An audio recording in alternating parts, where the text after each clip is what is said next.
Hi friends, வாங்க இன்றைக்கி mango sago எப்படி செய்யுதுன்னு பார்க்கலாம். ஒரு மிக்ஸி ஜாரில் ஒரு மாம்பழத்தை தோல் சீவிட்டு சின்ன சின்னதாக கட் பண்ணிவிட்டு சேர்த்துக்கலாம். இது கூட ஒரு 1/4 கப் மில்க் மெய்ட் சேர்த்துக்கலாம். இது கூட 1/4 கப் தேங்காய் பால் சேர்த்துக்கலாம்.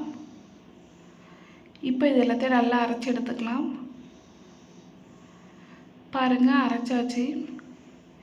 இப்போது ஒரு கிளாஸில் ஒரு 2 ஸ்பூன் ஜவ்வரிசியை வேக வச்சுட்டு சேர்த்துக்கலாம். இது கூட நம்ம அரைச்சி வச்சுருந்த மாம்பழத்தை சேர்த்துக்கலாம்.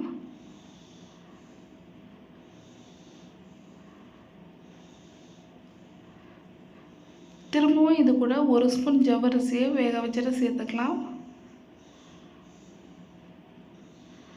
மேலே கொஞ்சமாக மாம்பழத்தை சின்னதாக கட் பண்ணிவிட்டு சேர்த்துக்கலாம். பாருங்கள், சூப்பரான நல்ல டேஸ்டியான மேங்கோ சாகோ தயாராகிடுச்சு.